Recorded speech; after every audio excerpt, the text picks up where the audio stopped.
انسان اپنے کام ایکٹیو کرنے کے لیے بھاگ دوڑ کرتا ہے. میں یہ بھی کر لوں، وہ بھی کر لوں، یہ بھی ہو جائے، وہ بھی ہو جائے، تاکہ کام کے اندر بڑی بہتری آئے. میرا یہ کام بھی ہو جائے، وہ کام بھی ہو جائے، مجھے یہ بھی مل جائے، وہ بھی مل جائے. اور اس میں پیسہ بھی لگانا پڑتا ہے، وقت بھی لگانا پڑتا ہے، اور خون پسینہ ایک بھی کرنا پڑتا ہے. لیکن آج میں آپ کو ایک ایسا عمل بتا رہا ہوں، آپ گھر بیٹھے روزانہ ڈیلی ایک عمرے کا ثواب لے لیں. ہر مسلمان چاہتا ہے کاش میرے پاس اتنے پیسے ہوں. ابھی تو 2، 2.25، 2.5 لاکھ کا عمرہ پہنچ گیا ہے. کاش کہ میرے پاس اتنے پیسے ہوں کہ میں بھی عمرے کو جاؤں، عمرہ کروں، عمرے کا اجر و ثواب حاصل کروں. تو نبی پاک صلی اللہ علیہ وسلم نے تمام مسلمانوں کے لیے ایک ایسا عمل بتا دیا، اور وہ عمل بھی کوئی مشکل نہیں ہے، بڑا آسان عمل ہے. وہ کیا ہے؟ آپ یہ عمل کر لو اور ڈیلی روزانہ یہ عمل کرو، ڈیلی روزانہ ایک ایک عمرے کا ثواب لیتے چلے جاؤ.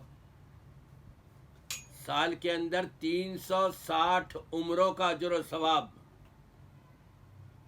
اور جتنے سال کرتے چلے جاؤ گے پھر اس کو آپ پلس پلس پلس کرتے چلے جاؤ. عمل چھوٹا سا ہے، وقت بڑا مختصر ہے، لیکن اجر و ثواب دیکھیں آپ کتنا بڑا ہے. آپ 2.5 لاکھ روپے جمع نہیں کر پا رہے، عمرے پر نہیں جا پا رہے، دل کے اندر تڑپ اور چاہت لے کے بیٹھے ہوئے ہیں کہ مجھے بھی عمرہ کرنے کا موقع ملے تاکہ میں عمرے کا ثواب حاصل کر سکوں. جی گھر بیٹھے بھی آپ کر سکتے ہیں. اور وہ کیسے؟ آپ فجر کی نماز جماعت سے پڑھ لیں، اور فجر کی نماز سے فارغ ہونے کے بعد جہاں بھی آپ نے نماز پڑھی ہے آپ وہیں مصلی پر بیٹھ کر کے اللہ کا ذکر و اذکار کرتے رہیں، نبی پاک صلی اللہ علیہ وسلم پر درود و سلام بھیجتے رہیں. جب سورج طلوع ہو جائے تو سورج طلوع ہونے کے بعد 2 رکعت نفل پڑھ لیں. نبی پاک صلی اللہ علیہ وآلہ وسلم ارشاد فرماتے ہیں اس کو عمرے کا ثواب مکمل مل جائے گا. دیکھیں گھر بیٹھے پہ پیسہ نہیں لگ رہا، بہت زیادہ پریشانی بھی نہیں ہے، بھاگ دوڑ بھی نہیں ہے، بلکہ چند منٹ لگ رہے ہیں. سورج جیسے ہی طلوع ہو جائے، فجر کی نماز تو آپ نے اپنے وقت میں پڑھ لی، وہیں مصلی پر بیٹھے رہیے اور ذکر و اذکار کرتے رہیے.